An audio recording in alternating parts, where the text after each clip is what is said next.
Bueno, pues buenos días a todos, a todas quienes están presentes en la sala virtual de la maestría en mecanismos alternativos de solución de controversias en el Instituto Magíster con mi buen amigo el doctor Camilo Constantino Rivera. Y pues vamos a dar inicio a esta sesión sabatina un poco atípica a los horarios que normalmente suelen ustedes tomar sus materias.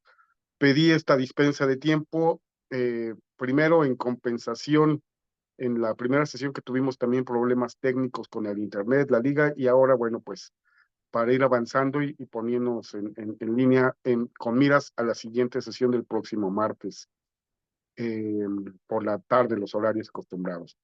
Comentaba con la compañera Olivia, que se encuentra aquí presente en el salón virtual, que durante las dos primeras sesiones me interesó a mí generar un macro contexto sobre el abordaje de esta materia, que es programación neurolingüística aplicado a los mecanismos alternativos.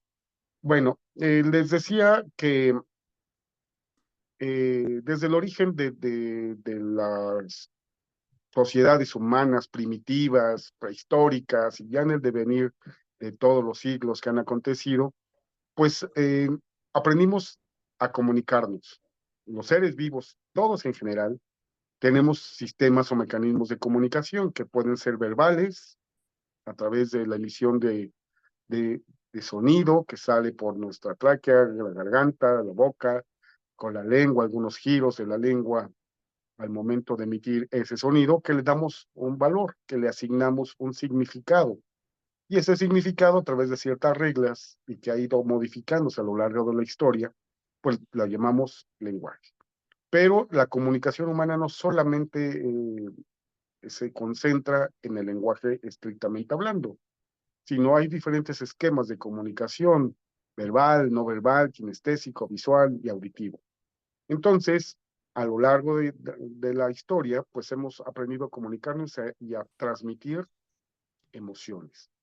Les decía en la primera sesión que un claro ejemplo de cómo se han conservado las emociones humanas la tenemos en el libro de la Ilíada, esta novela histórica de Homero, el griego, que narra, para la época de Homero, hace más de 3000 años, narra hechos todavía mucho más anteriores, otros 2000 años atrás, eh, donde hombres y dioses conviven, pero digamos que eso para efectos de esta sesión es intrascendente, o de esta materia, en cuanto a lo mágico, al misticismo de los dioses griegos y de toda la guerra, el contexto de Troya, ¿no? Del sitio de Troya. A lo que yo me quería referir en particular para nuestra materia es cómo envidia, dolor, amor, odio, etcétera, se presentan y se manifiestan en cada uno de los pasajes o de los segmentos de la Ilíada, e incluso también gestas heroicas, y cómo una persona, de todos los protagonistas que salen en la historia, están por un lado los dioses, pero los humanos, cómo logran superar, cómo logran avanzar esas vicisitudes o logran superarse a sí mismos a partir de ese querer hacer y querer romper sus propios límites. O hay otros que nos demuestran también, en el caso de Paris, el protagonista, cómo él no se siente capaz de enfrentarse no solamente a Menelao, el esposo de Helena, ese griego guerrero, fuerte, poderoso, y no es por la cuestión del miedo físico, sino de sus propios miedos o anclajes internos, que posteriormente lo supera y logra combatir. Y eso es lo que me interesa para efectos de nuestra sesión, ir abordando sobre los temas. Eh, Esa digamos que sería la primera parte. Hablamos sobre otros contextos también de comunicación y cómo incide y cómo influye la comunicación desde un aspecto mucho más macro en el ánimo de las personas o de las sociedades. Hablamos sobre mensajes subliminales, hablamos sobre televisión, sobre radio, cine, algunos libros que recomendé su lectura, uno muy importante sobre comunicación, de cómo leer al Pato Donald, a ese personaje que nos parece tan simpático y a veces hasta inocente de nuestra infancia, pero que en el contexto de la Guerra Fría de los 50, posterior del término de la Segunda Guerra Mundial, como incluso hasta la Mujer Maravilla, Superman, Batman, de esos personajes también de cómics, de héroes fantasiosos, también fueron utilizados para incidir en la psique y en el ánimo y en el hacer de las sociedades, y particularmente de la sociedad norteamericana, cómo van empoderando a los niños y cómo van conduciendo también por otro lado, para que todo lo que no represente el estilo de vida americano, pues es incorrecto, es enemigo y se debe de combatir. El claro ejemplo que tenemos al día de hoy de esos niños de los 50, pues es Donald Trump, ¿no? Con ese esquema de su discurso político, que todo lo que no sea americano o norteamericano, para ser más exactos con el lenguaje, eh, pues es enemigo de su tierra, de su nación, de su cultura, y por lo tanto combatible por medios legales o incluso hasta ilegales. Entonces se pueden dar cuenta cómo hay una serie de programaciones, no solamente desde el ámbito personal, sino también desde el ámbito social o general. Eh, la sesión anterior, la segunda sesión, comentamos entre otros tópicos, uno que me pareció muy importante sobre una película que también les recomendé que tuvieran ese tiempo, porque también le íbamos a comentar hoy. Se llama ¿Y tú qué sabes? Es una película de hace unos 18, 20 años aproximadamente, como ya comentaba en unos minutos anteriores la compañera Olivia, nos explica todos los aspectos neurofisiológicos del cuerpo y cómo se van dando esas a partir de las ondas electromagnéticas y cómo inciden en cada una de las células de nuestro cuerpo. Y todo esto está sustentado científicamente. Incluso nos muestran en esa película el espectro eh, fotográfico de las moléculas de H2O, de agua, que están sometidas a un estrés de diferentes tipos de sonidos, golpes, choques, y cómo no conservan la simetría. Y cuando esa misma vaso de agua y esas moléculas se están a otro tipo de ambientes, otro tipo incluso hasta de música, cómo las moléculas se van alineando y forman figuras pues que nosotros vemos geográficamente muy hermosas, pero esto que incide, que es a través de un estado de tranquilidad, de serenidad, de paz, e incluso también de cómo nos estamos, en este caso, para nuestra materia, cómo nos percibimos y cómo nos vamos eh, orientando para romper nuestros límites y cambiar esos paradigmas, podemos lograr llegar a mejores estadios. Un aspecto también muy importante, y esto también lo quiero comentar, es la meditación y a través del yoga, que son prácticas no solamente físicas con las diferentes posturas y estiramientos, sino también el aspecto de la meditación, de la respiración que se hace al inicio y al término de las sesiones, generan finalmente un cambio enorme en el practicante del yoga. Algo importante también que les quiero yo decir, y se los comento, bueno, quienes me conocieron hace unos años, eh, yo tenía también un sobrepeso en mi cuerpo muy importante. A partir de que conocí la programación neurolingüística, yoga y otros ejercicios y otras prácticas, pues empecé no solamente desde un punto de vista nutricional, de dieta, sino también de percepción personal y de transformación y cambio personal para romper esos anclajes que se nos generan a partir de muchos aspectos eh, individuales, familiares, sociales, colectivos, que forman parte y determinan nuestra naturaleza presente, pero que no solamente es permanente, sino que puede ser modificada y modificada para bien. Yo perdí casi 40 kilos de peso, entonces, quienes me conocen o si me buscan, incluso ustedes en internet como Guillermo Alcántar Mendoza, me encontrarán en otras materias, en otras sesiones aquí en Magíster o en algunas otras actividades personales, profesionales, y se darán cuenta que, bueno, sí, mi sobrepeso era importante, y bueno, pues aquí estoy al día de hoy, pues tratando cada día de seguir avanzando y haciéndome pues más y más sano, ¿no? Bueno, dejemos un poquito de lado ese aspecto personal, pero veo que ya se incorporó alguien más aquí al chat. Bueno, está José Alfredo. José Alfredo es compañero que he estado muy atento a las sesiones, participa con el chat. José Alfredo, ¿cómo estás? Buenos días. Eh, Como ya escuchaste hace unos minutos, estamos comentando de la película esta de la de ¿Y tú qué sabes? ¿Y tú qué sabes? A ver, platícanos, aunque sea por escrito en el chat. Te leemos en un minuto. Este, Regreso nuevamente con Olivia. Olivia, me ayuda con su micrófono. A partir de lo que he estado refiriendo y comentando, ¿alguna duda, alguna pregunta sobre las dos sesiones anteriores, sobre las películas, sobre los textos? Adelante, Olivia. Sí, solo quiero comentar sobre, me parece muy importante lo que usted mencionó en relación a la psique en cuanto a que Estados Unidos, bueno, emite esas revistas de caricaturas y cómo va de alguna manera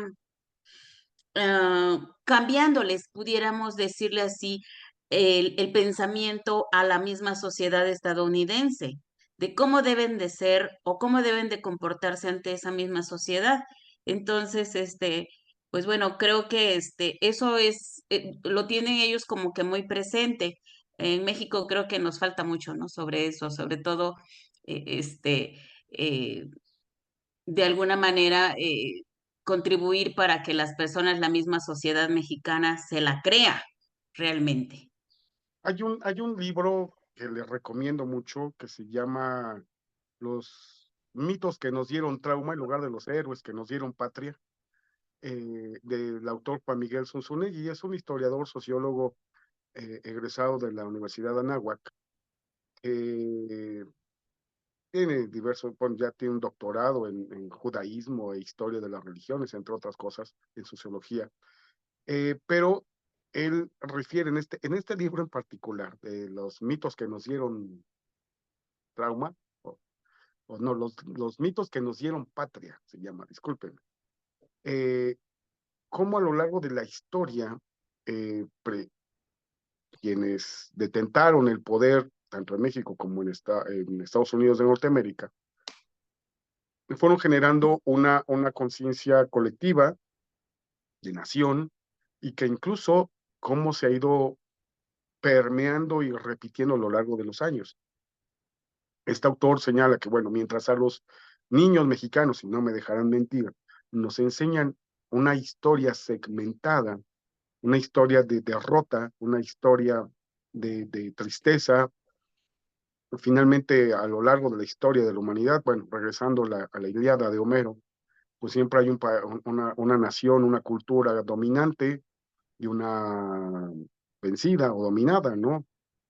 Romanos, griegos, persas, este, franceses ya en la época moderna, el Imperio Británico, que bueno, pues es un imperio de piratas, ¿no? Piratas que se visten de Casimir, pero finalmente piratas que dominaron y saquearon prácticamente a casi todo el mundo, América y África, ¿no? Asia, con la guerra del opio en China.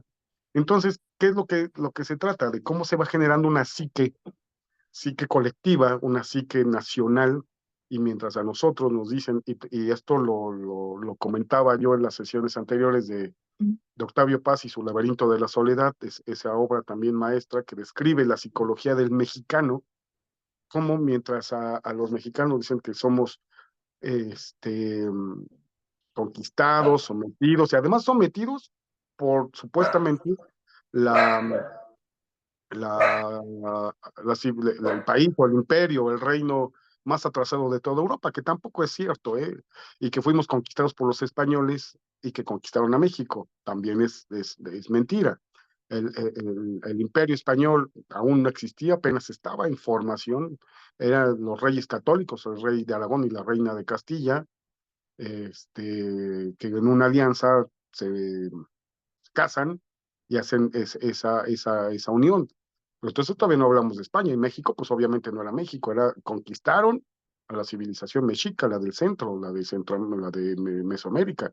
No conquistaron a los mayas, ni, bueno, ni al país en general, ¿no? E incluso que también nos han dicho que en Tlaxcala, ese pueblo traidor a México, pues es que no eran traidores. Ellos vieron la oportunidad de quitarse el yugo de los mexicas y pues aprovecharon la oportunidad. Entonces, que les costaba más de 3,000 vidas al año en ofrenda, ni siquiera en guerra, para apaciguar a los mexicas, que era su cosmogonía y era su historia en ese momento. También nos dice este autor que no podemos juzgar a los hechos pretéritos con valores o emociones actuales, ¿no? Entonces, pues finalmente son momentos históricos y que se deben de conocer objetiva y solamente como datos. Pero Octavio Paz, saliendo de Zunzunegui, regresando a Octavio Paz, pues hace todo un análisis de la psique mexicana y cómo incide que gritamos eufóricamente un 15 de septiembre para volvernos patriotas y que todo el resto del año callamos sujuzgados y dominados y a lo que pase y a todo lo que digan los detentadores del poder, entre otras cosas.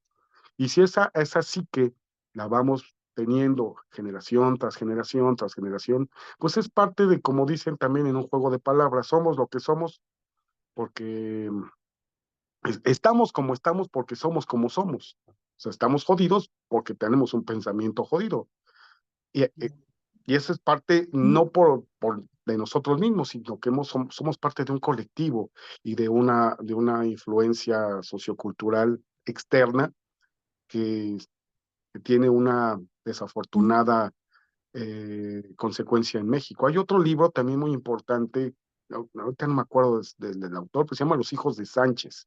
Es una novela de los 70 que retrata la vida social urbana en México, en el barrio Bravo de Tepito, en una vecindad muy grande que se le llamaba la Casa Blanca, o sea, es una vecindad de varios patios que ocupaba un terreno de 5,000 metros o un poco más, toda una manzana, y en particular una familia, y cómo vive una familia mexicana de clase socialmente baja, culturalmente, en ese contexto de los 70 en México, en Tepito, eh, hacinamiento, drogadicción, etcétera, etcétera. Entonces, pues es parte de esa subcultura que se ha ido generando. Les comentaba la sesión anterior, cómo también eh,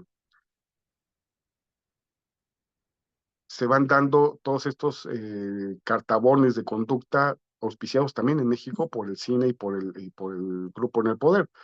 Hablábamos de las películas de Pedro Infante, del Charro Cantor de los 40, 30, finales de los 30, 40 y cómo en los 50 se convierte en el urbano, en Pepe el Toro y Jodidos pero Contentos, como en La Sombra del Penal Federal de Islas Marías en el Pacífico, también forma parte de la influencia sociocultural. Entonces, pues es todo un aspecto muy importante de lo macro que incide a lo familiar y a lo personal. Y en el caso, regresando al tema de Estados Unidos, pues bueno, les dice que desde niños que son los liberadores del mundo, que ellos son los paladines de la democracia, de la justicia, de la paz, del orden, del respeto, de la familia, de la religión, y se lo cree.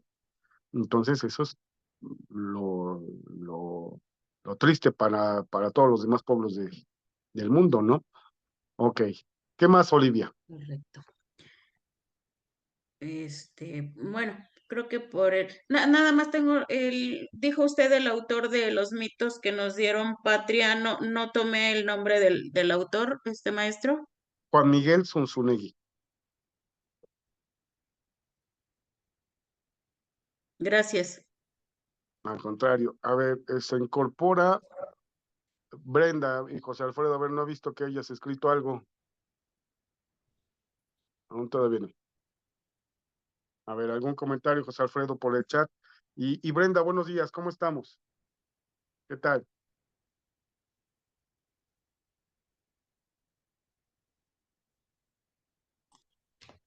Ya se salió Brenda. Ok. Bueno, pues entonces, eh, esta,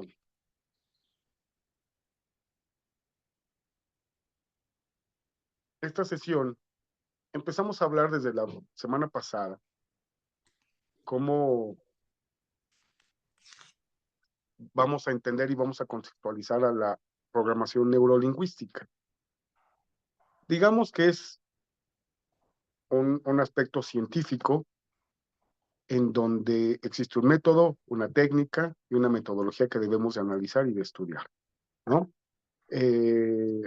Y todo esto se aplica a varios aspectos de la vida del hombre, en la educación, en los negocios, en el ámbito personal y obviamente para efectos de nuestra maestría en cómo vamos a llegar a puentes de acuerdo, puentes de entendimiento a partir de cómo nos vamos expresando y cómo nos vamos comunicando con las personas que están siendo sujetas de un mecanismo alternativo, ¿no? En la mediación, en la negociación, etcétera, etcétera. Que esto, pues ustedes ya lo estudiaron ampliamente a lo largo de las materias de la maestría. Entonces, ¿qué es lo que buscamos en un principio? Tener y conocer una manera más eficiente de comunicación. Si aprendemos cómo se va dando la comunicación, tenemos un gran punto de avance. En materias anteriores, seguramente ustedes también ya eh, lo, lo revisaron y esto nos lo enseñaron incluso desde la primaria o secundaria. El proceso de comunicación siempre es circular en donde existe un emisor, un receptor, un canal, un código y un medio de comunicación. Que incluso en la comunicación puede haber facilitadores e incluso que en la comunicación puede haber barreras para la comunicación. Las barreras de la comunicación pueden ser físicas, sociales, psicológicas o emocionales. A ver, déjenme leer lo que dice José Alfredo. Es interesante cómo el contexto social influye en nuestras decisiones. Un claro ejemplo en mi actividad como mediador es que muchas veces la forma de pensar de las partes que intervienen no se originan de su propio sentir, sino por las personas que la rodean o por una mala información e inclusive influido por la situación en la que se encuentra. Así es, José Alfredo. Pues fíjense que a lo largo de mis años de experiencia y de práctica profesional, pues me he enfrentado a diferentes aspectos, tanto en el ámbito jurídico que solamente incide en la elaboración de demandas o de rendir informes en materia de amparo, tarjetas informativas, análisis de ley, que digamos es mucho trabajo de gabinete, mucho trabajo de estudio, de análisis jurídico, evidentemente, pero eh, solamente de gabinete. Pero en el último tramo de mi vida profesional en el ámbito del servicio público, yo colaboré en la Secretaría de Seguridad Pública Federal, primero como asesor del secretario Ramón Martín Huerta, después del secretario, después ministro Eduardo Medina Mora, en 2004-2006 y del 2006 al 2012 fui director de formación de derechos humanos y de atención a víctimas en esa dependencia. Entonces mi trabajo consistía pues en los programas de capacitación, de fomento, programas, desarrollo, etcétera, en esos ámbitos, tanto en el ámbito policial como penitenciario, que era la parte de capacitación. Otra era ver el cumplimiento de las bueno, rendir informes sobre las solicitudes en materia de quejas por presuntas violaciones a derechos humanos, donde intervinieran servidores públicos de esta dependencia, de la Policía Federal, y el otro aspecto era los programas de atención a víctimas. Y en esos programas de atención a víctimas, eh, pues tuvimos mucha experiencia, pues como ustedes bien saben, en todos los operativos de combate a la delincuencia organizada, pues había no solamente detenciones, que ese era el objetivo, y el objetivo es que hubiesen detenciones de manera, como se dice en el argot policial, detenciones limpias,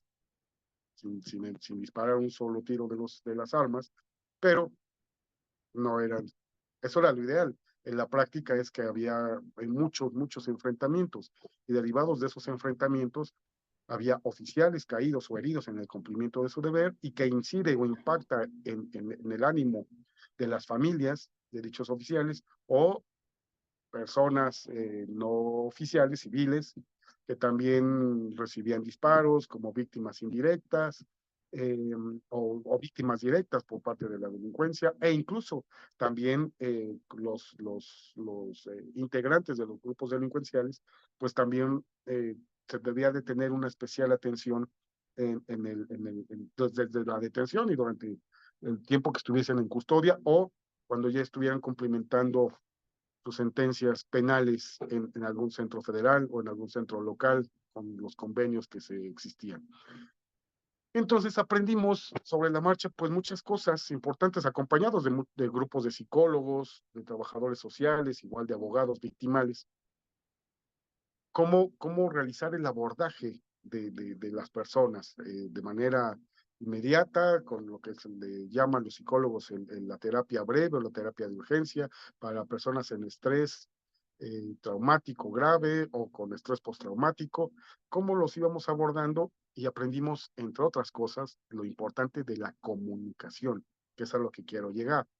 Cómo aprender a cómo hasta saludarlos. Es decir, nosotros de manera, incluso hasta por mera costumbre que los decimos sin reflexionar o sin analizar, decimos el buenos días al llegar a algún lugar, buenas noches, ¿cómo está? ¿Cómo se encuentra el día de hoy? Pero reflexionen en el contexto.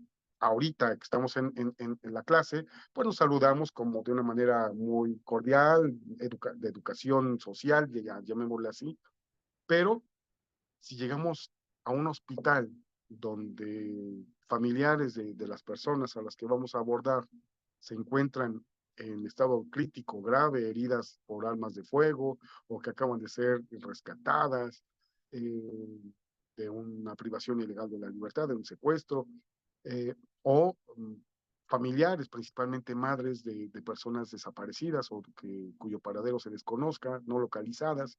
Si les decimos cómo están, pues qué es lo que nos van a contestar.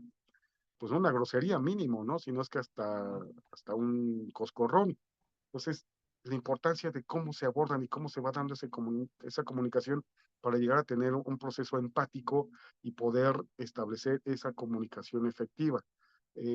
Ahorita que escribe José Alfredo sobre el abordaje de las personas eh, mediadas, ¿tú cómo te ha pasado? ¿Qué experiencia tienes? Y si alguien más de aquí del grupo quiere hacer algún comentario, Olivia o Angélica, ¿cómo están?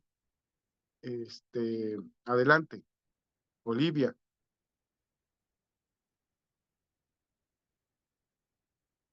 ¿algún comentario de alguno de ustedes? No escuchó bien la última parte. José Alfredo, pues hablaba sobre el tema de la comunicación efectiva para generar procesos empáticos, y que un problema que tenemos cultural o social de saludar siempre con el buenos días a algunas personas que se encuentran en un hospital o en un velorio, pues no es normalmente siempre la forma más adecuada de establecer ese inicio de la comunicación. Entonces, ¿algún comentario al respecto? Olivia, buenos días, ¿cómo está? Buenos días, maestro, pero ya, bueno, nada más un comentario.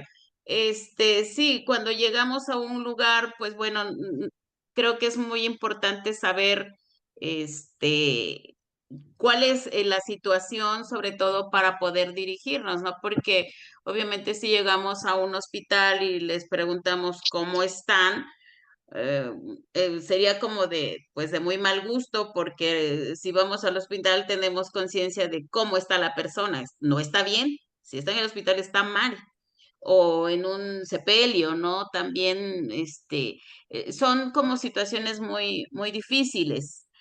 Sin embargo, a lo mejor, no sé, llegamos a la sala de clase y y preguntar cómo están, pues está bien porque, pues bueno, a lo mejor estamos en otro ámbito, en otra situación y que de alguna manera, bueno, tenemos como que muchas actividades en las cuales podríamos, eh, pues manifestarnos en algo, ¿no? Decir cómo está, pues me fue bien, estuve trabajando, no sé, fui al cine o fui al teatro, entonces como que hay diversas, eh, pues no sé, acepciones de lo que uno podría sentir en esos momentos. Circunstancias o contextos en los que nos encontramos, ¿no? Entonces, la programación neurolingüística es una ciencia, es un desarrollo. ¿Para qué nos sirve? Para cubrir patrones de comunicación, ¿no? La programación que, si nos vamos hasta el punto de vista incluso de la informática, ¿qué es una programación? Es toda una serie, un conjunto sistematizado de pasos para llegar a un fin. ¿Estamos de acuerdo? De una manera muy laxa, muy simple, pero efectiva. Entonces, una programación es todo un conjunto de pasos para llegar a un fin. Neuro, todos los procesos neurocognitivos que tenemos en nuestro cerebro para reforzar o avanzar sobre ese fin al que queremos llegar. Y lingüística es de cómo nos hablamos. Por eso, Angélica, ¿tuviste oportunidad de ver la película que les recomendé? Sí, maestro. A ver, ¿qué No, opinión te tienes ah, al respecto? eh, bueno, de hecho la estábamos viendo con mi esposo y los dos, no, es que es una barbaridad lo que el cerebro, no el cuerpo, ¿no? Que somos todo química, células, ¿no? Y Ujú. bueno, se enfocaba, de hecho hasta la música, todo es así, como, ay, ya párenle, ¿no? Como que son muchas, eh, Todo un bombardeo de un información. bombardeo así de información, como que psicólogos, bueno, científicos, estudia, como antropólogos, me daba la impresión, así como gente que estudia la religión, unos que sí va con la religión, otros que no, que es más ciencia, que el Génesis es nada que ver con lo que nos han dicho, ¿no? En la Biblia, todo eso, pero veía yo la historia que marcaron con la mujer, que como ella tuvo una situación pues en su vida, entiendo que tuvo una pareja, se casó o no se casó, porque eh, todo lo que tenía que ver con hombres, con matrimonio, ella tenía, al venir ese recuerdo, bueno, hacía una bomba, ¿verdad? Ajá. De cosas. Ella como que era este, ella no quería tener nada que ver con eso. Y cómo trae un recuerdo y bueno, ya en la boda, ¿no? Veo que están en la boda, ella es fotógrafa Ajá, ajá. y y como ella está ensimismada en lo que le pasó, hay una escena donde ve incluso cosas que no son, que está el novio con otra persona, entonces, y le dicen, alguien, ya ella va así como a decirle, no, no, esa mujer no te conviene, algo así. Encuentra a alguien que le dice, no, no, no, mira, acá viene, ¿no? O sea, ella en su situación que le pasó con la iglesia está pues chocada, con los hombres, pero lo que veo es que puedes tener un recuerdo y puede ser en sentido positivo o negativo. Y tú lo puedes manejar, eh, pues de acuerdo a las circunstancias que estás en ese momento. Sí, porque hay quienes que se acuerdan de algo que les pasó bonito y pues se ponen alegres, ¿no? Con lo que está sucediendo, con el entorno. Pero si fue negativo, pues igual se vuelve a enojar y pasa lo mismo que la primera vez, ¿no? Pero habla de que, o sea, es todo un cúmulo de posibilidades en las emociones. Decía, cómo incluso la cuestión sexual va al futuro, o sea, al, al, al imaginar muchas cosas, ¿no? Veía ahí, eh, anoté algo que me llamó mucho la atención, dice que los motivos te llevan a sufrir, a vivir, a alegrarte, pero que la mente crea en nuestro cuerpo, dice, no, perdón, es que según yo quise anotar algunas cosas. Ujú. Decía me pareció que era una psicóloga, así que estaba toda vestida de rojo, que me gustaba lo que decía. mm,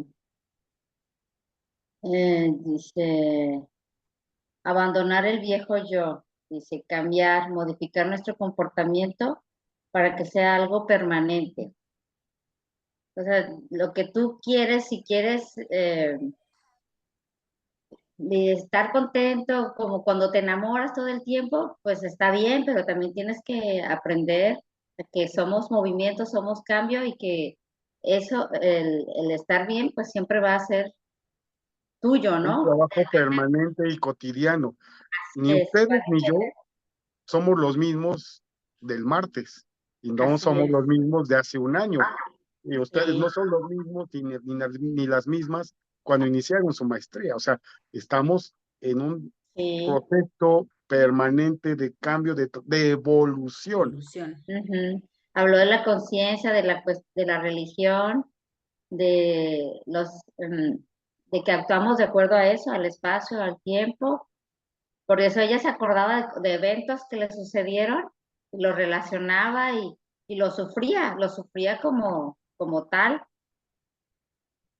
Mm, dice que tenemos avenidas de realidad y hablaba pues lo que era la cuestión del hipotálamo, el cuerpo que es una máquina, que se ensamblan con todos los estados y emociones que tenemos. Ujú. Y que el sistema nervioso pues abre la puerta a la libre voluntad, ¿no? Ahí donde lo que tú quieras, te quieres enojar, quieres tratar pero sobre todo que no estamos solos, dice que somos unos entes que estamos interrelacionados y que, y que siempre estaremos, bueno, dice, subyugados a la religión, ¿no? Siempre pensando que hay algo superior también. Ok. Entonces, es que son muchísimas cosas. Mucha información, pero bueno, La digamos, verdad es que es para verla una y otra vez la ajá, película. exacto.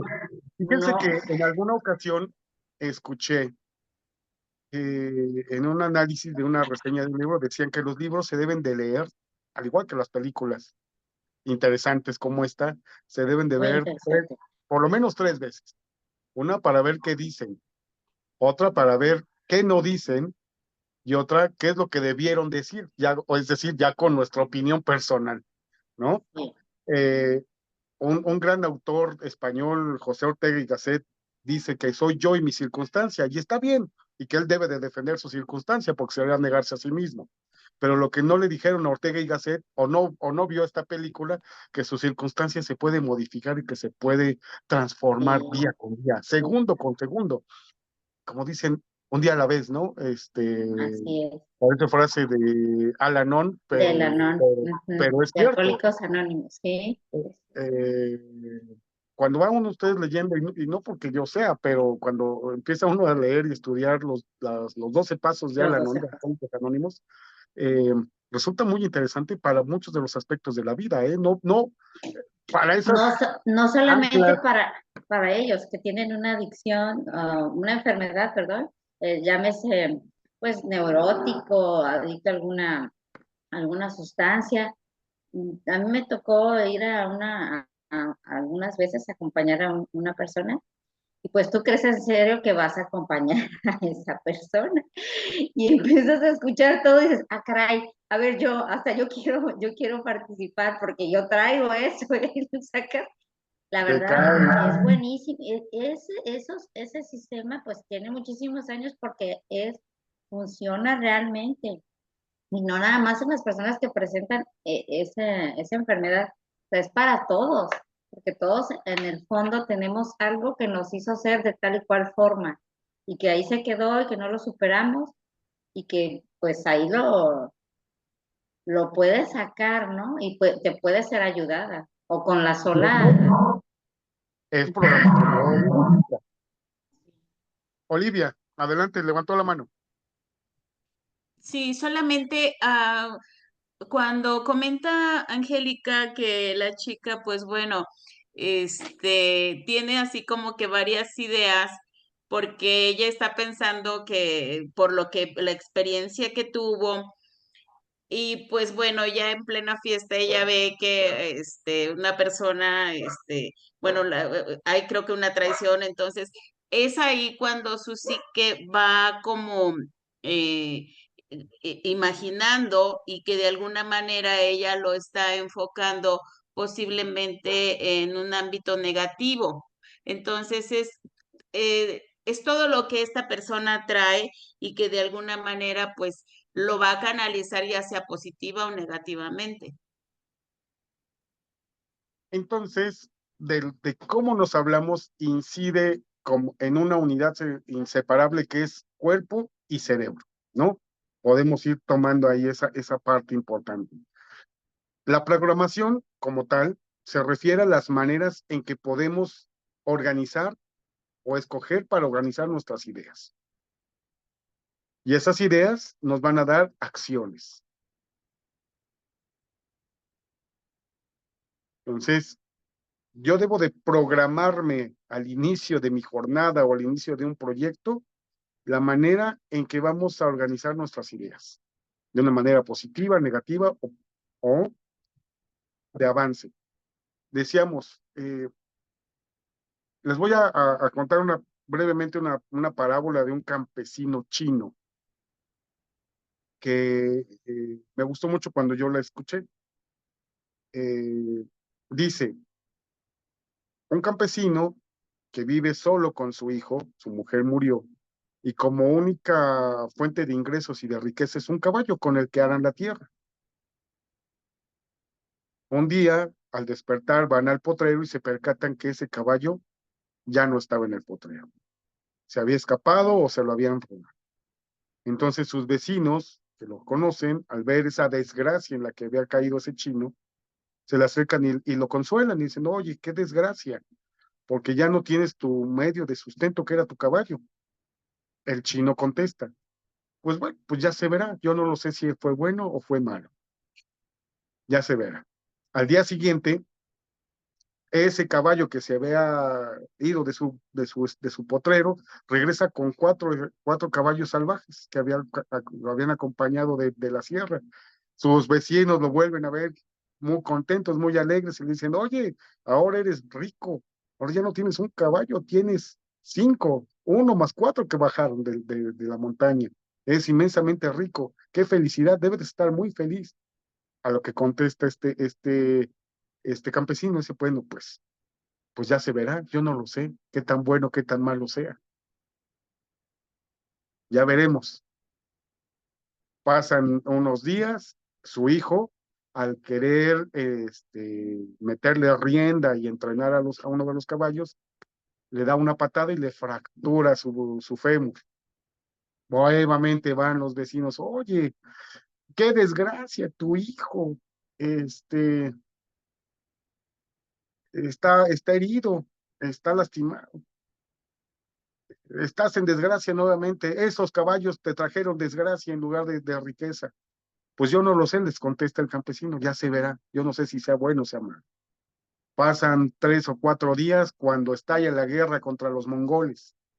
Entonces llegan los soldados del emperador a decir, necesitamos esos caballos para que sean parte del ejército. Y a todos los hombres jóvenes fuertes en capacidad, los vamos a llevar para que formen parte del ejército del emperador. Y entonces la moraleja es esta, o sea, todo depende de las circunstancias de los momentos, nada es bueno y nada es malo del todo. O sea, esa fractura, ¿qué fue lo que le generó? Pues que el hijo estuviera exento del servicio militar y se fuera a la guerra, una muerte segura. Los caballos que bajaron del cerro, pues se los llevaron, que finalmente no eran de él. Y el caballo que quedaba, que era un caballo ya no tan joven, pues ya no lo quisieron. O sea, se quedó con su caballo, pero también se quedó con su hijo.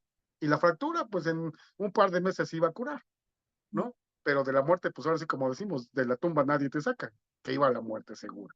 Entonces, si nosotros somos como la muchacha de la película, evocando recuerdos anteriores y vivimos de un pasado permanente, pues nunca vamos a poder estar contentos con nuestro día con día. Entonces, lo que pase hoy se quede en el hoy y lo que venga para mañana, pues no lo sabemos, pero debemos de ir conociendo. Entonces, de cómo nos es, de ese chino, cómo se habla y cómo se reconoce y cómo ve y cómo percibe sus circunstancias, no las ve ni buenas ni malas, sino simplemente son y no se agobia y vive ese día a día y no vive del pasado, no vive del recuerdo o no vive angustiado del futuro, ¿no? Como la ansiedad. Si ya vieron también, creo que también se las comenté que la película esta, la de Inmensamente, ¿no? Intensamente. La 1 y la 2 están muy buenas, parecen trascendentes, pero cuando uno las va a ver, sí hace mucho clic. Entonces, si nosotros organizamos nuestras ideas, percibimos las cosas y generamos acciones, vamos a producir resultados. Decían ustedes, y no me acuerdo si fue Olivia o Angélica, de los recuerdos, de esos recuerdos anteriores y cómo Angélica, cómo seguían haciendo sufrir a la protagonista de la película. De eso también parte de esos anclajes. Si a mí, y lo creo que lo comentamos en la primera o la segunda sesión, me juegan una broma y me tiran a la alberca sin que yo sepa nadar, le voy a tener una aversión tremenda a la natación y no voy a volver a quererme meter en una alberca, ¿no? Entonces, si dejamos atrás esa mala experiencia y encontramos cuestiones positivas, podemos desarrollarnos. El ejemplo de la programación neurolingüística, decía otra compañera que iba al Pilates y que iba a nadar todos los días o casi por las Andrea, tardes. ¿Perdón? fue Andrea que lo comentó. Andrea. Entonces ella encuentra un motivo personal de gusto, pero además también le genera endorfinas el hacer el ejercicio, la oxigenación de su cuerpo, su fortaleza, su desarrollo, romper con todo el esquema del día a día en su trabajo, en la familia, etcétera. Es un momento especial y personal, pero porque tiene una buena memoria sobre el punto. Pero pensemos que ¿qué es lo que pasa con muchas de las personas cuando nos dicen vamos a correr? Ay, no me voy a cansar, me voy a sofocar. No, para ir a sufrir y al otro día que me duele todo el cuerpo, las piernas, la coxis, el abdomen, no, me duele hasta las pestañas, no, sácate, no, no voy. Entonces, referimos al hacer ejercicio, que per se es algo bueno, con el dolor físico temporal que podemos tener, sin percibir que ese se va a modificar, se va a cambiar, nuestro cuerpo poco a poco va a tener mejor nivel cardiopulmonar, mayor fuerza en nuestros músculos, y va a llegar el día en el que, aunque te sientas cansado, ayer yo fui al gimnasio en la mañana, en la noche me dolían, me tocó pierna, me terminé con las piernas así como de venado recién nacido, pero pues así estás de chicle, ¿no? pero pero al día de hoy me siento contento, me siento bien. Al ratito terminando la clase me voy a ir a nadar igual para terminar el día. Eh, pero va cambiando la circunstancia. Si pensamos en lo positivo, nuestras acciones van a ser de sentarnos en el sillón a ver la televisión. Entonces, es cómo percibimos las cosas. O sea, no se trata del mundo feliz, evidentemente, ¿no? Como decían, únete a los optimistas. Tampoco se trata de eso, sino ver de manera consciente cuáles van a ser nuestra organización, nuestra motivación, para que esa motivación se transforme en acción y rompamos viejos esquemas y viejos paradigmas que nos están generando anclajes. Entonces, si el cuerpo y el cerebro forman una unidad inseparable, la parte lingüística de cómo nos veamos, cómo nos percibamos y cómo nos digamos las cosas, va a ordenar nuestros pensamientos y conducta para nosotros y para los terceros. Decía José Alfredo en el chat, la forma en que iniciamos una sesión, en que recibimos, en las que nos comunicamos con los demás, va a generar un mecanismo de empatía y de generar y tender esos puentes entre los sujetos mediados o que forman parte de un mecanismo de solución de controversias. ¿Qué es lo que pasa? Las personas vienen o venimos con una cultura muy arraigada en el ámbito de la cultura mexicana de la venganza pública, ¿no? Es decir, yo lo quiero en la cárcel refundido, en la cárcel cae y se pudra porque atropelló a mi gato. Y a mi gato yo lo quería mucho y lo atropelló, entonces que se pudra ahí. Estoy llevando el argumento al absurdo.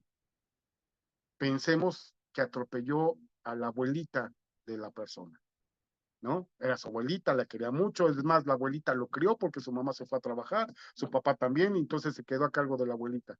Pero pensemos cuál fue la circunstancia del conductor. La abuelita salió de atrás de un camión que no la podía ver, a la mitad de la calle, ni siquiera en la esquina donde están las cebras, las rayas para atravesar la calle, había un puente, había un semáforo, entonces el que venía conduciendo venía a la velocidad permitida, 60, 50 kilómetros por hora, en estado consciente, es decir, sin alcohol, sin drogas, entonces fue una cuestión, un delito culposo derivado de impericia o un mero accidente, ¿no? Lo conocemos técnicamente hablando en materia penal. Entonces, es necesario que esa persona, que si bien es cierto, privó de la vida a otra, no había un querer y una voluntad de hacerlo, incluso también es una víctima, pero que el nieto o los hijos o la familia en general de la persona fallecida quieran verlo en la cárcel y que porque muchas veces pasa, lo sujetan, lo detienen, lo golpean, lo linchan, cuando, pues, pues yo qué culpa tengo que la señora no se haya atravesado por la esquina, que su cultura vial no fuera la adecuada y se produjo un resultado en el mundo fáctico, en el exterior, en este caso la pérdida de la vida de una persona. Pero había un dolo, había un querer hacerlo, no.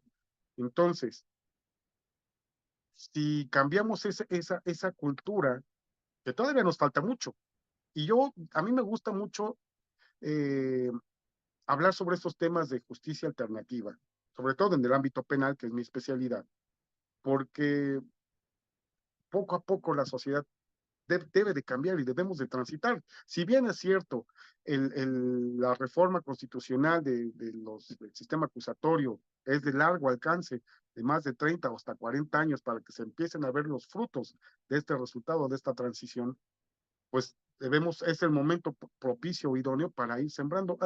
Y esto tiene ya como 10 años, ¿eh? En la Ciudad de México hay un centro de atracciones para niños que se llama Itzania, la ciudad de los niños, donde pues los niños van y hacen diferentes actividades, bomberos, cocineros, pizzas, banco, pasaporte, licencia, etcétera, etcétera, como si fuera una ciudad adulta. Hubo algo que me gustó mucho. eh, eh, el Tribunal de Justicia de la Ciudad de México y la Fiscalía de la Ciudad de México hicieron una agencia del Ministerio Público, una fiscalía chiquita, e hicieron una sala de oralidad. Entonces mi hija tenía en ese entonces, pues creo que pues 5 o 6, y pues ya veía lo que yo hacía y las audiencias, y pues ella se metió y le tocó, voy a ser juez, papá. Ah, bueno, pues ojalá seas juez dentro de 30 años. Pero bueno, por lo pronto ya. Y lo que me gustó de la dinámica que hicieron, era precisamente un atropellamiento del perrito que es la mascota del parque. Pero en lugar de llegar al juicio como tal, de ese sentido, fue un mecanismo de solución de controversia. Bueno, digamos, técnicamente hablando fue una suspensión condicional y porque se comprometió a aprender a manejar mejor y ahí más despacito. Pero a lo que voy es cómo les están introspectando a los niños la cultura de la paz, ¿no? O sea, no es necesario llegar al juicio, al proceso penal y tal, sino que fue una suspensión condicional, que se hablaron los puntos, se llegaron a unas propuestas mutuas, a ese entendimiento. El juez, bueno, obviamente había monitores que iban canalizando a los niños, ¿no?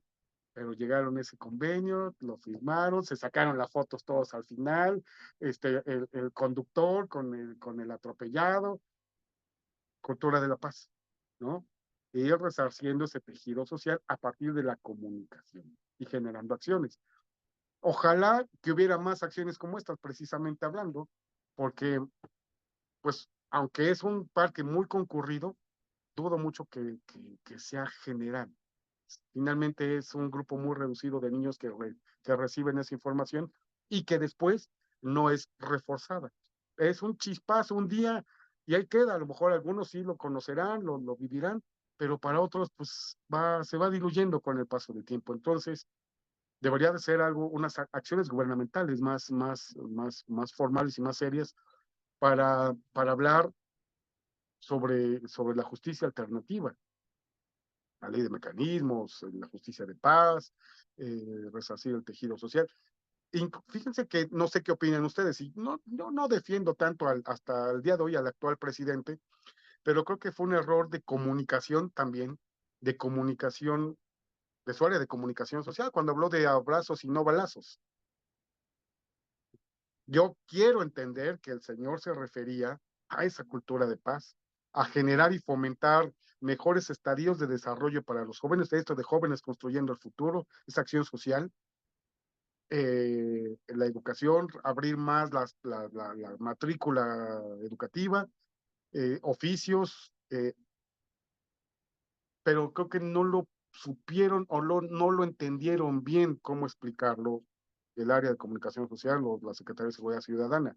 Es decir, antes de usar la fuerza pública del Estado, donde vayan marinos, soldados, policías con sus armas largas a hacer detenciones, disparos, etcétera, etcétera, lo que es ya la fuerza legítima del Estado, es primero generar mecanismos de prevención efectiva y correcta ante un entorno social muy desgastado. La música que va hablando de programación, ¿qué es lo que genera las nuevas tendencias musicales? Una subcultura hacia, hacia valores o antivalores, mejor dicho, ¿no? O sea, ¿qué es mejor? Ya no ser soldado, bombero, policía, doctor, a ser integrante de un cuerpo delincuencial. Vivir 5 años, 3 años, 2 años, 1 año intensamente y con todos los lujos que pueda generar la riqueza económica, pero es un antivalor. En Ciudad Juárez tuve también una experiencia donde después de la balacera que se dio con los muchachos de Villas de Salvarcar, no sé si recuerdan, de más de 16, 17 muchachos en una fiesta un fin de semana que llega un grupo, un comando y dispara en un departamento donde está en una casita en las afueras de Juárez y que se da todo un conflicto muy social en Ciudad Juárez, que Ciudad Juárez investiguen ahora sí que también como contexto social para ustedes dentro de esta maestría les va a interesar mucho cómo se da el fenómeno criminógeno en Ciudad Juárez, Chihuahua. Es una ciudad que en los 30, 40, 50 era eh, agrícola porque el río Bravo este, bañaba las tierras de la ciudad, bueno, las tierras de labor, hacen una presa en Texas, cierran el paso del flujo del río hacia Juárez, pues obviamente se secan las tierras y lo que más se producía era algodón. Por eso la sentencia de las muertes de las chicas de Ciudad Juárez de las famosas y tristemente famosas muertas de Juárez se llama el caso Campo Algodonero, porque lo que fueran los campos de algodón, ahí fue donde tiraron los cuerpos de las muchachas. Independientemente de la deficiente investigación ministerial, bla, bla, bla, y de la debida diligencia, etcétera. Pero bueno, el caso de Ciudad Juárez es muy importante precisamente para efectos sociológicos criminógenos de cómo se va dando ese cambio. Y para efectos de ustedes es importante, pero ahora a lo que me decía este muchacho, un muchacho de 16, 18 años, o sea, con el tono típico de juarense, oiga, licenciado, ¿y usted cuánto gana? Pues primero, pues como que, ¿para qué quiere saber? Que ahora sí que Ketty, ¿no? Este, pero yo en un jalecito, o sea, en un jale, es decir, en el traslado de droga o alguna situación, un sicariato, pues yo creo que me gano como 5 veces lo que usted se gana en un mes. O sea, ¿a dónde llega el antivalor y el mal manejo de la información que están recibiendo? Yo sí estoy convencido, y a lo mejor táchenme de muy cerrado, pero la Dirección General de Publicaciones de la Secretaría de Gobernación censura, debería de hacer correctamente su trabajo, porque hablando sobre la libertad de expresión, ¿hasta dónde llega la libertad de expresión? ¿Hasta dónde llega la permisividad con ciertos aspectos de la comunicación que se genera o se tolera por parte del Estado, con todo lo que estamos viendo al día de hoy? Entonces, esos antivalores que se dan en Juárez y en muchas partes del mundo, entonces, ¿cómo está permeando en las conductas, en el ver y en el hacer de las personas? A pesar de que este sistema penal procesal acusatorio 2008, 2016, o sea, ya estamos a 18 años de su implementación, en junio del 2016, o sea, dentro de 2 años, pues ya van a ser 10 años, ¿no? Y más de la reforma constitucional. ¿Ha cambiado? ¿Se ha modificado diametralmente hablando? Al día de hoy todavía no veo muchos resultados, y menos que se hable de justicia alternativa. La gente, la gente de a pie, digamos, los que no son abogados, que están inmersos en el sistema de justicia penal, muy pocos desconocen de la justicia alternativa. Y eso es triste, porque creo que es lo que más se debería de fomentar. En fin, bueno, comentarios, algún aporte hasta el momento. Olivia, Angélica, José Alfredo.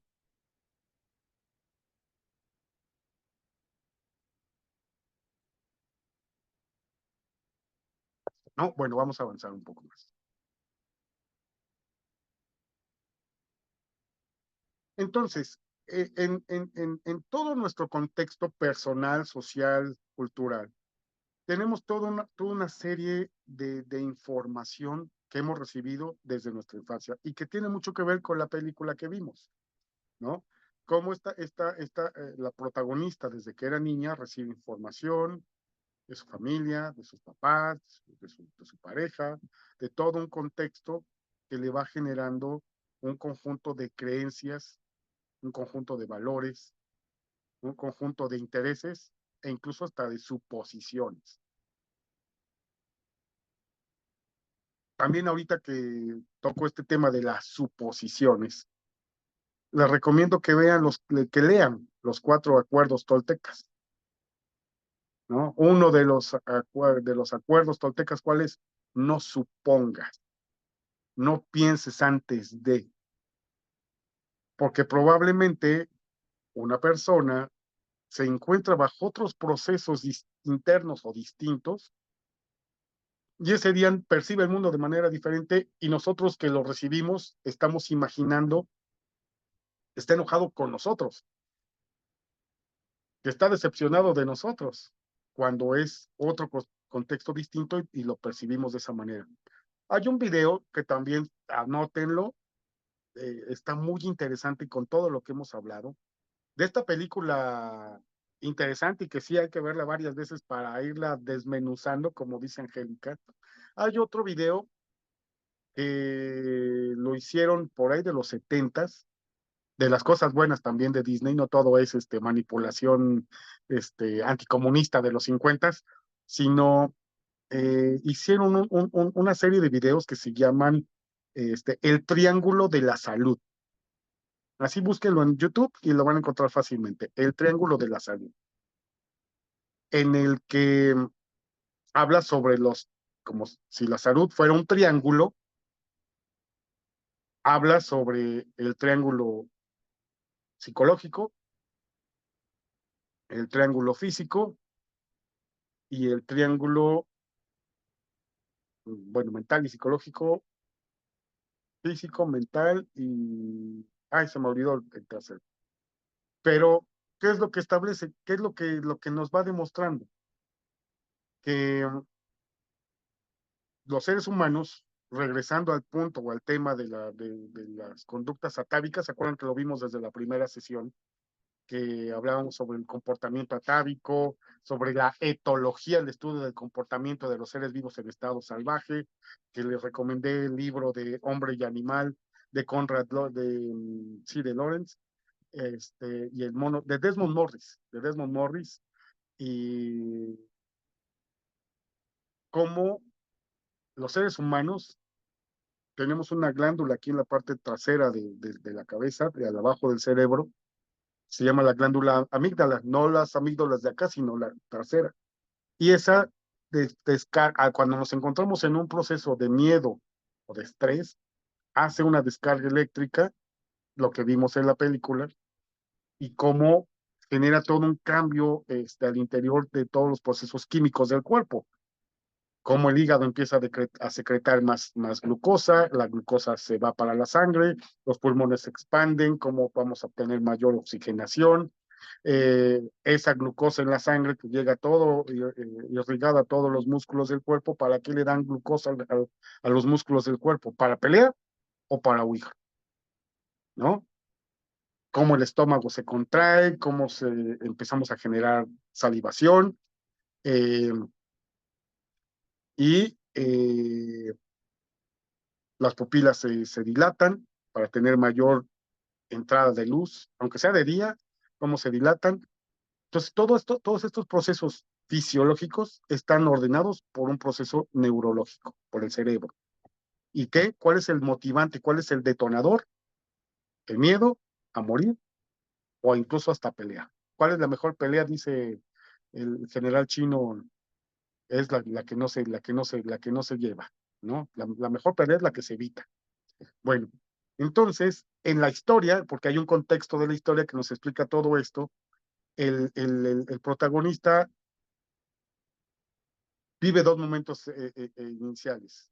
Cuando está a presentar un examen en su juventud, como en la secundaria, y que, y si voy a reprobar, y si no paso, y no tengo el futuro asegurado, no entraré a la universidad, voy a ser un fracasado, y así está el niño generando escenarios, ¿no? De ansiedad. Cuando le entregan el examen, tiene su 10, ¿no? O sea, ¿a qué grado puede llegar los procesos de ansiedad? Suponiendo cosas o percibiendo cosas que ni han pasado al día de hoy. Ahora, por otro lado, ese niño, ya estando en la etapa adulta, tiene toda una serie de circunstancias que le van generando estrés. Se le eleva el cortisol, no puede dormir, el tabaquismo, insomnio, van minando y van atacando a su salud hasta que esas enfermedades, muchas psicosomáticas, es decir, no existen, se convierten en enfermedades reales, pero todo a partir de suposiciones. E incluso hay un escenario cuando entra el jefe de este hombre, y buenos días, jefe, ¿cómo está? Se sigue a su oficina. Me va a correr. ¿Por qué? No, yo antes de que me corra, yo renuncio. Pues, ¿qué le pasa? A mí nadie me humilla. Y empieza a generar esos escenarios a partir de la suposición.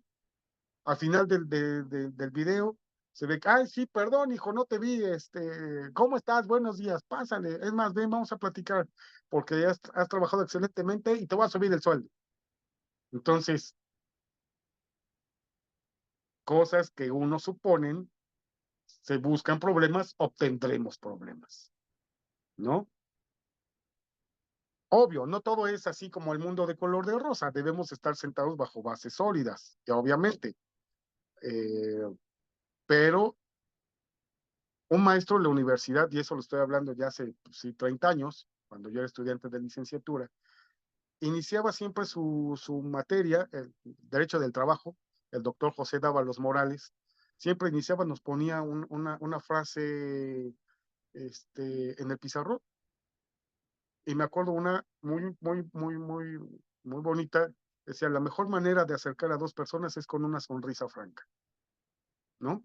Lo que decía José Alfredo en el chat, sí, cómo se reciben, cómo se tratan a las personas, va a ir cambiando la percepción, la imagen física, la imagen corporal, el lenguaje corporal es percepción, y esa percepción es la más importante en procesos de negociación, ustedes lo saben, ¿no? ¿Qué es lo que hacen los vendedores de carros? Bueno, algunos, los que conocen y saben de técnicas de mercadotecnia, te reciben con una sonrisa, te dan la mano abierta, franca, pase usted, cómo le va. Sin ser serviles y ser agachones, como decimos coloquialmente, pero nos están dando y brindando un servicio adecuado y correcto. Nos están generando confianza para vender un producto, y si nos generan confianza, vamos a tener mayor disposición y recepción para escuchar la información. Esto también me lo comentó, no sé si ya se los había dicho, una persona restaurantera que de la cadena esta famosa del Sonora Grill. Vienen las personas aquí a pedir mano, a hacerse novios, a cerrar negocios, para muchas cosas, a celebrar muchas cosas. Vienen porque el lugar está bonito, la decoración, y cuidamos mucho los aspectos de la decoración, de las sillas, etcétera, etcétera, la calidad de los alimentos, pero por lo que más vienen es por el trato que se les da, porque por muy buena que esté la comida y por muy bonito que esté el lugar, si te tratan mal, no regresas. O por muy guapa que esté la muchacha, por muy guapo que esté el chico, según el caso, pues estará muy bonita, pero mejor media vuelta ya y nos vemos, ¿no? Y al revés, ustedes las damas dirán lo mismo. Por muy guapo que esté el chavo, pero si es un patán, pelafustán grosero, pues adiós, ahí nos vemos hasta siempre. Entonces, la forma en que veamos las cosas es las que vamos a tener ese resultado. Hay otro proverbio interesante árabe que dice, un trozo de pan va a tener diferentes significados, dependiendo de si tienes o no tienes hambre, ¿no? Entonces, de cómo nos encontremos anímicamente en ese momento va a cambiar nuestras percepciones sobre las cosas. Entonces, si de esto se trata, de cómo percibimos el mundo y cómo queremos romper esos anclajes y esas percepciones reales, pero tristemente muchas de ellas falsas, es cambiar ese estilo de percepción para poder introspectar y poder llegar a la acción. De eso se trata la comunicación. Hay otro video que también creo que ya no, de las últimas veces ya no lo encontré en YouTube, pero si no, se lo voy a pasar por WeTransfer a la coordinación de ahí de Magister. Se llama Los misterios del lenguaje corporal. No sé si lo conozcan, es de National Geographic, me parece. Este video eh, nos habla precisamente sobre la comunicación, el lenguaje, las señales de poder, las señales de apaciguamiento, las señales de concordia, cómo se va comportando las personas y cómo podemos aprender a interpretar el lenguaje corporal. ¿Ustedes ya tuvieron una materia de kinésica? A ver, Angélica, ¿qué les Sí, que decía? el 80% de nuestro cuerpo es expresión corporal, más que lo que hablas, por lo que escribes y todo. Sí. Ok. Inmediatamente al ver a alguien sabes si viene así hasta con los hombros hacia abajo, no, hombre, ¿no? O sea, Decaído, la silla, expresa uno mucho, ¿no? O alegre, o no sé, o sea, la verdad o que, la ceja, a la María Félix, ¿no? no, ese Levantará. viene, algo le pasó, lo hicieron enojar bastante. Sí, Trae parálisis facial, que es otra cosa. sí, eso vimos, pues.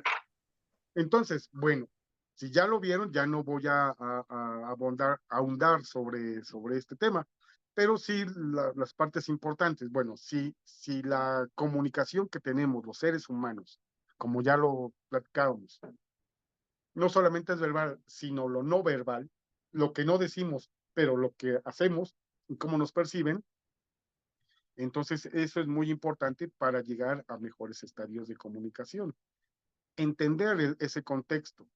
Cuando ustedes, en los procesos, en los mecanismos de mediación, hacen primero seguramente una entrevista previa para entender el contexto de los sujetos mediados, o bueno, en el mecanismo que corresponda, ¿no? Pero también tratan de buscar respuestas que conozcan veraces a ciertas preguntas donde, casi como las preguntas sugestivas de los juicios orales, donde hay solamente una respuesta, sí o no. Hoy es sábado, Olivia. Sí. Sí, Tu segundo apellido es Jiménez, Olivia, Olivia ¿no? Valverde Jiménez. Ok. ¿Qué estoy haciendo? Entonces, estoy obteniendo respuestas concretas donde sé que la respuesta es un sí y que la respuesta es un no, de manera contundente. Ahora, Olivia, ¿tú has tenido contacto con delincuencia organizada? No, ¿Has estado sujeta a un procedimiento penal? no, Entonces, cuando, ¿quién de ustedes ha llevado o ha sufrido los famosos gracias, Olivia, de control de confianza o de desconfianza? sí, yo. ¿Olivia? Ok. A ver, Olivia, platícanos esa experiencia grata o no grata. No, no es tan grata, bueno, para mí porque lo sentí como tan rudo. Tantito, tantito. A ver, ¿notaron el tono de voz y la cara y la postura de los ojos? No, o Lo sea, volvió a sufrir. le costó trabajo decirlo porque sí fue un procedimiento nada agradable, ¿no? O sea, ese no arrastradito es un conflicto que trae Olivia sobre el control de confianza. A ver, ahora sí, perdón la interrupción, pero era importante decirlo en el Sí. momento exacto. Adelante. Lo que pasa es que son como muy reiterativos y reiterativos. Para mí fue muy difícil porque yo, bueno, era mi primera vez y me acompañó mi hijo, lo dejé en el carro, me citaron muy temprano y pues también me citaron en ayunas porque iban a hacer también otro tipo de Los estudios. toxicológicos. Sí, entonces, muy difícil porque bueno, ya eran las 11 de la mañana, 12 del día, y mi hijo en el carro, yo pensando, no ha desayunado, ¿qué está pasando? Y yo tenía hambre y pues bueno, realmente cuando yo tengo hambre, la verdad es que sí me pone de malas. Ah, Entonces son muy reiterativos y yo lo que era que cuando mi jefe, bueno, a mí me contrataron y yo ya estaba trabajando en la fiscalía. Entonces, cuando yo salgo, lo que le digo me habla mi jefe y me dice, ¿cómo te fue? Le digo, mira, no sé, creo que ya no voy a ir a trabajar. Estos fulanos me hicieron sentir como si yo fuera un delincuente. Porque, bueno, me preguntaron en esa ocasión, oye, ¿has tenido también relación con la delincuencia organizada? ¿Conoces es a clásica. fulanito? Y entonces yo, no. Y entonces, ¿cómo pretendes trabajar ahí? Y yo, es necesario. O sea, Haberme dicho antes. entonces, yo me molesté mucho, entonces después, oye, te siento nerviosa, ¿quieres decir algo? Ese fue como que el boom cuando ya te dije todo, o quieres, mira, yo te puedo ayudar, oye, tú no me puedes ayudar y haz tu trabajo y no me importa, o sea, yo me porté de alguna manera, reaccioné de manera, creo que un poquito grosera, pero ya me había hartado. Entonces, yo por eso me atreví a decirle al que fue mi jefe, no me van a contratar porque yo no voy a pasar eso y porque ahí está su trabajo.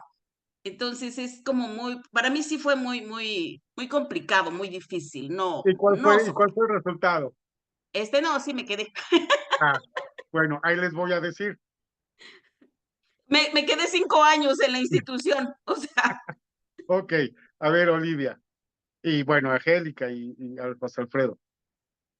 Cuando éramos niños, recuerden, y que si teníamos hermanos o primos y se rompía el jarrón o se acababa el frasco de mermelada, cualquier cosa, travesura infantil, final del día. Yo no fui, fue Olivia. ¿Qué decías cuando te echaban la culpa injustamente? Hazle así como si fueras niña. apelaba, yo no fui. Ah, no, pues yo no fui tan loco, yo no. Esa es la respuesta natural que tenemos. No, yo no fui tan loco, ¿no? ¿Qué te pasa? No, mamá, yo no fui. Fue Pedro el que se comió la mermelada, ¿no? Tan loco. A mí no me eches la culpa, güey. ¿Qué te pasa? No, no Y sé. hasta le abunda uno y lo escondió abajo del sillón. Ahí está, exactamente. Entonces, esa es la respuesta esperada en los procedimientos de control de confianza. O sea, cuando una persona algo le genera una molestia, ¿cuál es la respuesta inmediata? No solamente negarlo con un no, no, yo no fui, no, estás equivocado. No, yo no fui, estás, pero si operada del cerebro, ¿qué te pasa? No, son respuestas naturales, químicas, naturales, espontáneas. Entonces, en los famosos procedimientos de control y confianza, o control de confianza, pues nos llevan al límite, nos exprimen, Sí, nos están apachurrando, presionando para ver cuál es la respuesta y hasta dónde puede llegar ese autocontrol o esa espontaneidad de las reacciones, de las emociones. Enojo, miedo, alegría, tristeza, lo que pasa en la película de Intensamente son las emociones humanas básicas. Todos los tenemos, desde Australia hasta Alaska y desde Veracruz cuidado, te voy hasta a morder. Tokio, todo el mundo tenemos las mismas emociones. En pasado, presente y esperemos que en futuro, si no es que una bomba nuclear acaba con este planeta. Entonces, esas son los mecanismos de comunicación y de cómo percibimos. Tú percibiste en ese momento algo desagradable, Olivia, de cómo te estaban llevando al límite, o sea, te estaban culpando injustamente, estaban siendo invasivos, pero ese es precisamente ese mecanismo de cómo se va llevando el control de confianza. Te pusieron los electrodos para el Sí, baumanómetro, la presión, el cojincito en el asiento, sí. esas preguntas de que veo que hay una pregunta que te cuesta trabajo, como que ahí hay algo que tienes miedo de decir, pues dilo, aquí yo no te voy a criticar ni te voy a juzgar, o sea, solamente quiero ver qué tan confiable eres para la institución. Si me dices la verdad, pasas, ¿eh? No importa que hayas sido sicaria hace 5 años, que eras la reina del Pacífico, pero pues no importa, tú nada más dime, pues qué eres y ya, o sea, pues nada más quiero saber la verdad, no importa cuál esta sea. O sea, ese es el manejo del lenguaje, ¿no? Y están llevándote a Al niveles, límite. al límite, exactamente. Pero ¿qué pasa ahora que tú ya lo sabes y que tú ya viviste esa experiencia? ¿Tuviste evaluaciones de continuación o cómo le llaman, no? De inicio, de permanencia. Además de ese primero, ¿hiciste otro o ya no? Bueno, ahí en la fiscalía no, porque después, eso fue en el 2018 y me tocaban en el 2020, se llegó la pandemia y pues después me los recorrieron y no sé, o sea, ya no me volvieron a hacer hasta que entré a otra institución en el SAT. Ujú, ujú. Y entonces, pues bueno, ahí es, pero ya sabía yo, ¿no? Ya iba yo preparada psicológicamente. Y yo no, la información también que se ve en el SAT, pues es también sensible, pero de otro punto de vista. Bueno, ahí más bien va hacia lavado de dinero, delitos fiscales, entre otras cosas, ¿no? Pero, pero es distinto el tratamiento que seguramente te dieron en SAT que en fiscalía, Sí, es correcto. ¿no? Menos Menos, agresivo. exacto. Pero además también hay algo importante, que tú ya sabías a lo que te ibas a enfrentar. Entonces, ¿qué pasaba contigo? Ya esa experiencia, esa vivencia, te actuó como te generó un filtro. ¿Y qué fue lo que te dijiste? Hablando ya de esa programación neurolingüística, ¿qué te dijiste a ti misma, mí misma, cómo voy a enfrentar este nuevo procedimiento? Tranquila, no pasa nada. El que nada debe, nada, el que nada debe, nada teme. Ajá, ¿qué más te dijiste a ti misma?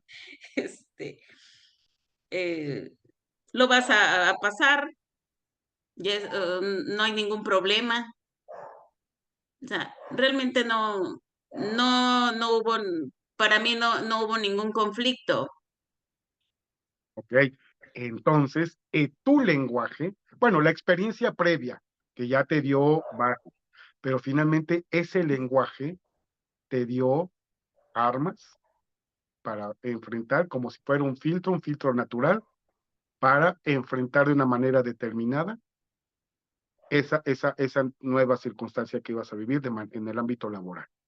Entonces, ¿qué es lo que te dijiste? O sea, si lo reflexionamos, fue una programación neurolingüística. Usaste las palabras a tu favor para que esa experiencia intensa que tuviste la víspera, 5 años antes o 4, ahora que la ibas a revivir, fuera menos conflictiva, menos agresiva para tu psique, para tu ánimo. Ya sé lo que lo voy a pasar, no va a pasar nada, voy a contestar, voy a estar tranquila. Te fuiste tú programando para que tus palabras de tu cerebro se convirtieran en acciones corporales. E incluso no sé si lo hiciste de manera consciente o no, pero seguramente lo hiciste, que fue hacer ejercicios de respiración. De respiración. ¿Sí o no? Es correcto. ¿No? Voy a estar tranquila, como dicen, que ya quitaron del mercado, creo que ese producto, pero Ir Dalai, ¿no? Que fue muy Así famoso hace es. unos 15 años. Voy Dalai, tranquila, relajada. Y lo enfrentaste. Independientemente que fue como 3 rayitas menos intenso, pero tú ya ibas con esa programación. Pues de eso se trata finalmente.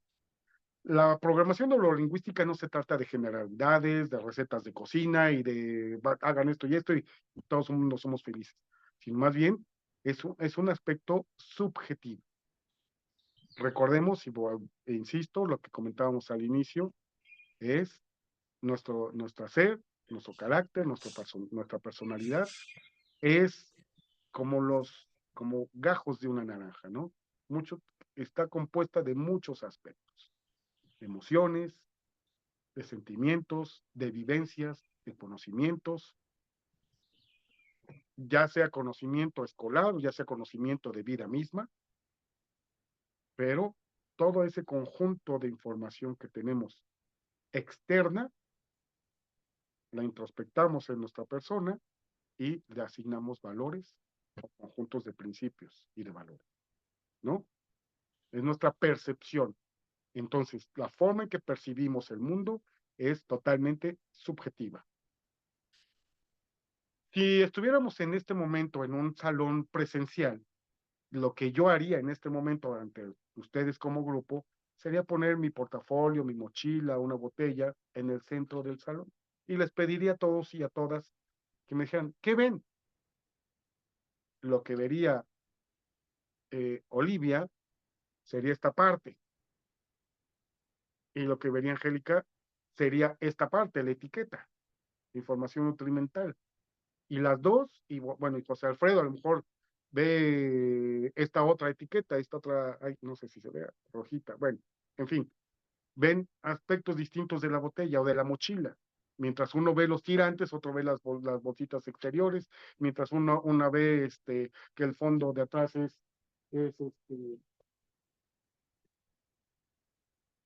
azul, el de adelante vería que es roja con azul, y que tiene unas letras alusivas y una franja en la base, etcétera, etcétera, ¿no? Es la misma mochila, pero vista desde distintas perspectivas, desde una subjetividad directa y personal. Uno dirá es una mochila útil, otro dirá es una mochila sencilla, otro dirá es una mochila delgada, otro es una mochila que yo nunca me pondría, no me gustan esos colores, o la marca, o lo que está diciendo del Checo Pérez, tampoco, no me gusta el automovilismo. Además, yo ni lo conozco, yo ni sé ni quién es el tal Checo Pérez, a pesar de que esté famoso en medios. ¿Qué es? Percepción, subjetividad, Percepción. ¿no? ¿Y esto qué va? ¿De qué va? De la información que tenemos personalmente hablando, ¿no? Y a partir de ello, entonces es, ¿cuáles son los marcos de conducta? O sea, entendiendo que es aspectos subjetivos, de información, de percepciones. Ahora, como les decía en la sesión anterior, bueno, ahora vamos a los cómo. ¿Para qué sirve o cómo puedo utilizar? Ya sé que es sushi, ahora ya sé que son estos dos palitos para comérmelo, pero ahora, ¿cómo se usan los palitos y cómo me los tengo que poner en los dedos para presionar y llevarme el alimento a la boca, el arroz o los rollos, etcétera, etcétera? O sea, ya sabemos de qué estamos hablando, ahora es el cómo, ¿no? Preguntas, comentarios, Angélica, José Alfredo, Olivia. No, no, maestro. ¿Ok? Bueno, entonces, vamos a ir a este siguiente punto, es los marcos de conducta. Este es su tema. Debemos de orientarnos hacia nuestros objetivos en lugar de los problemas. Hablo a título personal y es algo que para mí es, pues, interesante y me gusta platicarlo. Y no desde un punto de vista ególatra, ni mucho menos, sino como un claro ejemplo, ¿no? O sea, yo tenía un problema de obesidad, y se los digo con todo pues, gusto. Búsquenme en Google, o así, googleenme y van a ver fotos mías de hace 4 años. Bueno, ¿cómo se fue dando? ¿O hacia dónde se fue? Yo tuve una fractura de una falange, algo también muy, este, eh, absurdo, tal vez si lo quieren ver así. Iba yo a meter a uno de mis perritos a su jaula, su lugar, gira en 180 grados y como cuando destapamos una cerveza, hizo presión, hizo palanca y ¡pac! Me rompió el dedo. Me rompió esta falange, la primera. Pues bueno, yo pensé que me lo había torcido el dedo, traía todo el dedo morado, hasta que un hermano médico me dice, es que estás fracturado, vete a sacar radiografía. Ay, no, no es cierto, nada más me lo torcí, estás fracturado por la, por la inflamación y lo morado que estaba. Sí, conclusión, terminé en cirugía. Previo a la cirugía, la doctora, la internista me dijo, mire, usted está en el límite, en el último punto de llegar a la diabetes y de llegar a la hipertensión y todos los demás problemas que esto acarrea. No, yo doy el visto bueno, es una cirugía periférica, bueno, no deja de ser cirugía, no deja de ser anestesia general, pero pues, no va a pasar nada. Bueno, la fui a ver, me dio mucha confianza hablando de la percepción, porque no era solamente nutrióloga, sino internista. Y me mandó a hacer toda una serie de análisis de sangre, de riñón, de páncreas, etcétera, etcétera. Pues empecé con esa asesoría y ese procedimiento. Y sí, bajé muchos, muchos kilos. Pero entonces me decía, sin saberlo, o a lo mejor sí lo sabe la doctora, pero mejor enfócate en el objetivo que tienes, en mejorar tu estado de salud, en la reducción de tu peso y no en el problema que tienes ahora de obesidad. Es, es, es lo mismo, pero desde dos distintas perspectivas, si se dan cuenta. O sea, 116 kilos de peso, no te enfoques en que estás gordo, hablando en palabras llanas, sino en tu objetivo que es reducir esa grasa corporal y mejorar tu salud. Entonces, eso es lo que nos va a dar el marco, lo que se dice técnicamente de reprobación, es hasta dónde vamos a llegar, porque si empezamos con un aspecto negativo, vamos a continuar en ese aspecto negativo, en ese círculo vicioso, ¿no? Entonces, no te enfoques en que estás con obesidad, ni siquiera sobrepeso, obesidad. Mi índice de masa corporal era mayor. Y todavía estoy en ese proceso, ¿eh? Todavía no he terminado. Pero me decía la doctora, enfócate en el objetivo, no en el problema actual que tienes de sobrepeso. Para que entonces, si vamos descubriendo lo que queremos, ¿cuáles son nuestros recursos para utilizarlos para alcanzar ese objetivo o esa meta? Todos tenemos capacidades semejantes. Finalmente, los 200 y tantos huesos, los 3000 y tantos músculos que tenemos, etcétera, son exactamente los mismos entre ustedes y yo y todos los demás. O los atletas que están ahorita en las Olimpiadas, somos exactamente lo mismo, tenemos la misma información genética. Claro que ellos llevan años, o si no que prácticamente toda su vida, desarrollando esas capacidades y esas habilidades físicas, ¿no? Pero independientemente de que estemos a años luz de un atleta de alto rendimiento, maratonista o velocista de las Olimpiadas, es pensar que tenemos nuestras propias velocidad, que tenemos nuestro propio ritmo para alcanzar esa meta que queremos alcanzar a llegar. La meta que ustedes están a punto de alcanzar a llegar, pues ya la están saboreando prácticamente, ¿no?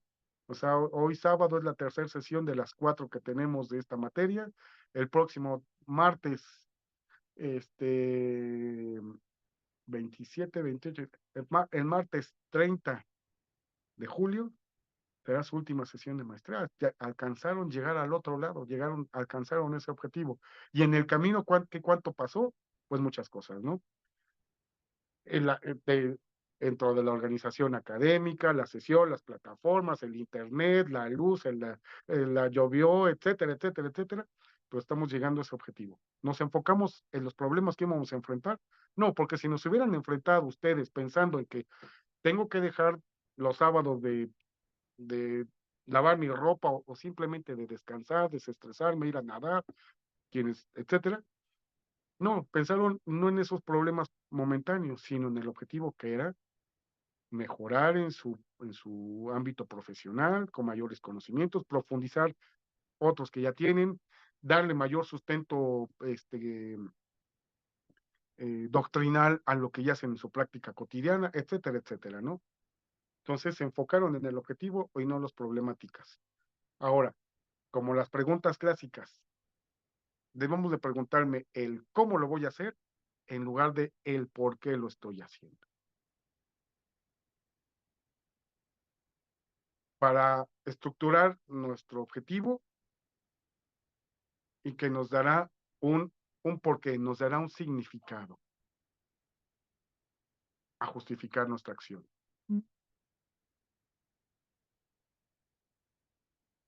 Ese sería el segundo punto.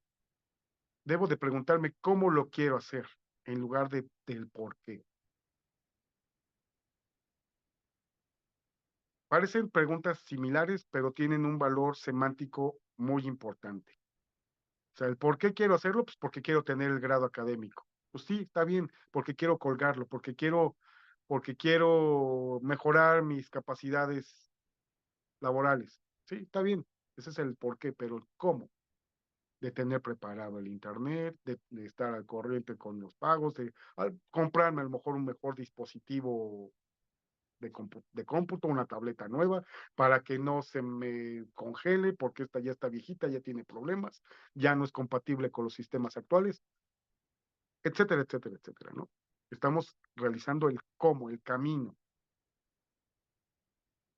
Y dentro del camino no hay fracasos. Debemos de entender y pensar en ese sentido. Solamente debemos enfocarnos en los resultados. No hay un fracaso, hay un resultado. Lo que para muchos puede resultar ser un fracaso es un aprendizaje y es un procedimiento de mejora.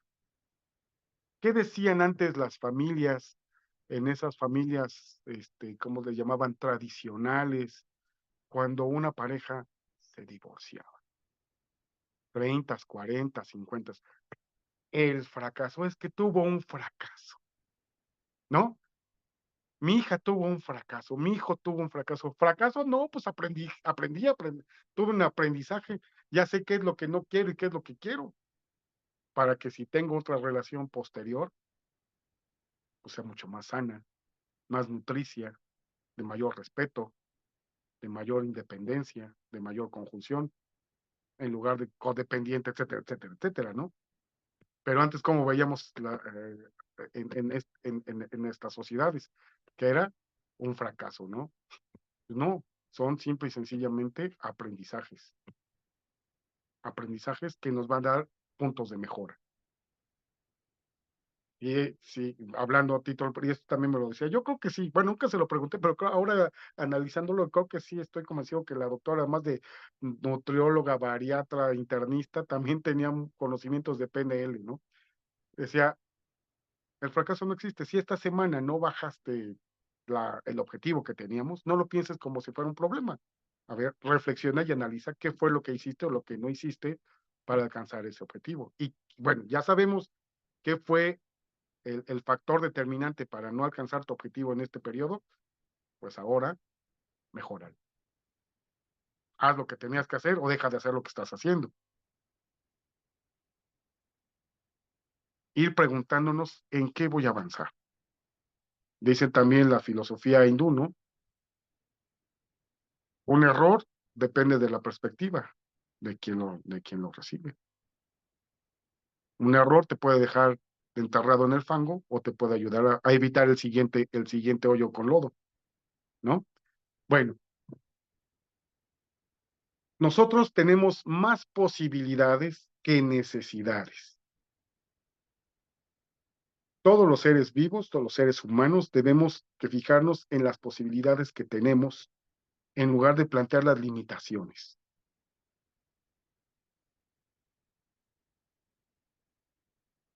Limitaciones que muchas veces, reitero, se van dando a lo largo de la historia, de nuestra historia personal.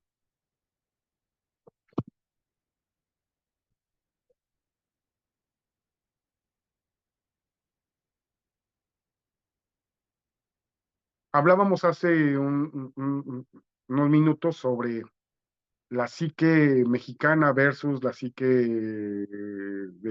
USA, ¿no? ¿Qué pasa cuando nos dicen, es que tú no debes de hacer esto, es que tú no vas a poder? Te lo crees y terminas creyéndote que no puedes hacer las cosas.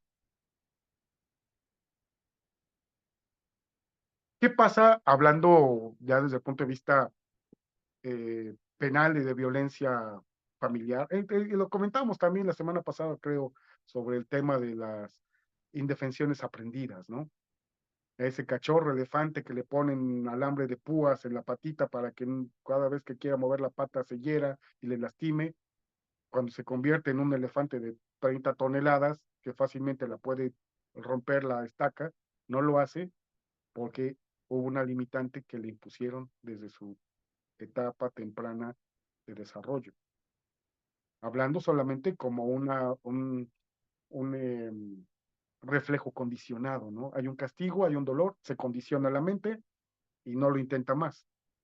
Hablando de procedimientos de los reflejos condicionados en cómo se van dando las experiencias en los animales, no humanos.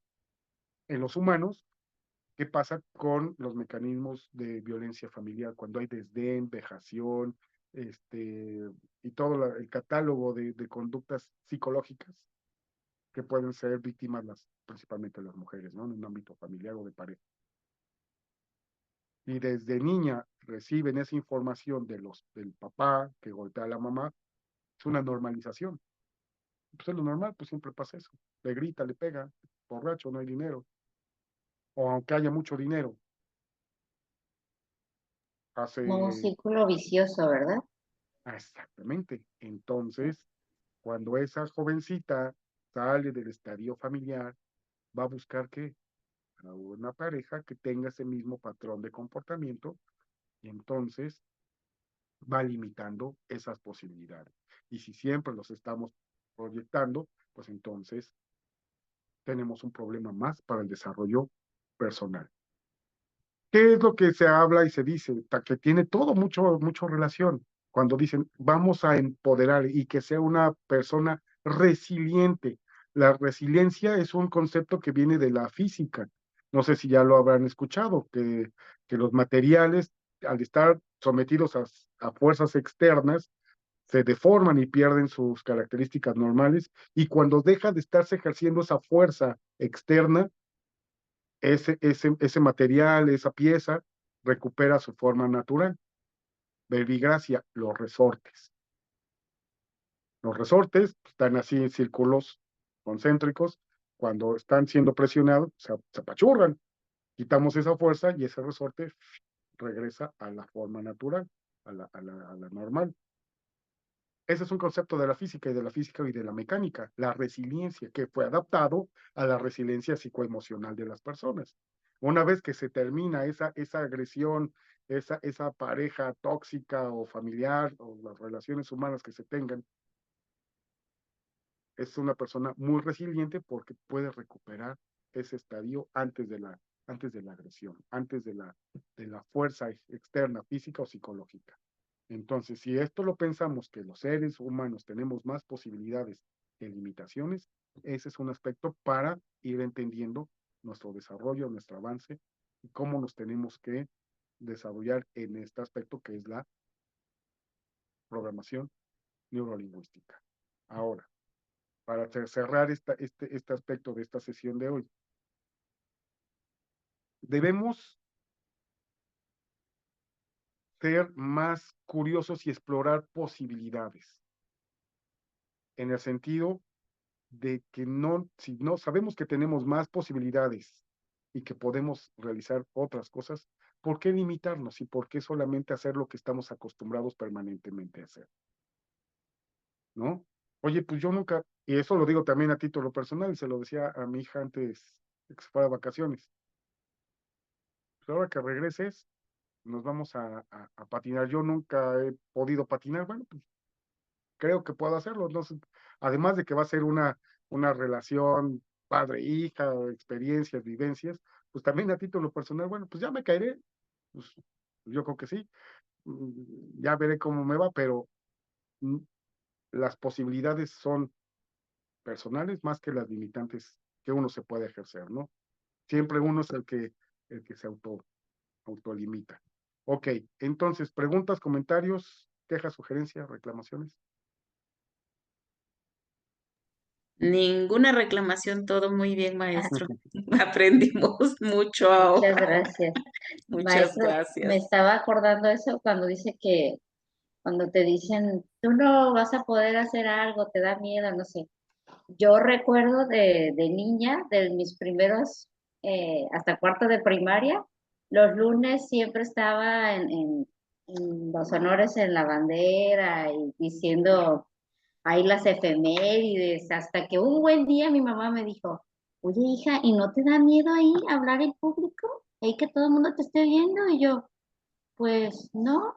De ahí en adelante, la siguiente ocasión cuando me tocó, yo, pues les empecé a ver a todo el mundo y no, y ya no pude, o sea, tuve como pavor escénico. Pánico. Ajá, y ahora mis niños me dicen, participan en alguna cosa, hey, súper bien, eres lo máximo, tú puedes eso y más, o sea, dije, no, qué barbaridad, o sea, la verdad es que sí afectas muchísimo con una palabra. Jamás había pasado por mi mente eso, que sí tenía miedo. Me dijo mi mamá, ¿no se te va a olvidar? No, hombre, yo ahí se me estaba olvidando. Pero, y de ahí en adelante dije, ay, no, ya no vuelvo, y no salí más, o sea, sí, de verdad, y ya, pues ahora ya que lo analizo, digo, híjole, un comentario en ese sentido a un niño o a quien sea, ¿no? Pues ya lo vemos que no nada más es para los niños, o sea, que ya dicen, no lo vas a hacer, no puedes, te lo crees y no lo haces. Ahorita me acordé de que, ay, esa soy yo. Pues Eso me pasó a exacto. mí. Pero ya, superado, prueba superada. Pues muy bien. Ok. Pues bueno, pues les agradezco mucho su atención y que hayamos tenido esta sesión extraordinaria, que hayan acordado y autorizado también ustedes como alumnos y alumnas pues también que se diera en un día atípico, pero pues les agradezco mucho su atención, su tiempo, y nos vemos el próximo martes para cerrar el módulo. Gracias, maestro. Gracias, Gracias, maestro. maestro, muy Que la agradecida. pase bien. Igualmente, gracias. Hasta luego. Bye. Gracias, José Alfredo. Gracias, Olivia. Gracias, Angélica. Hasta el martes. Gracias. El martes. Bye.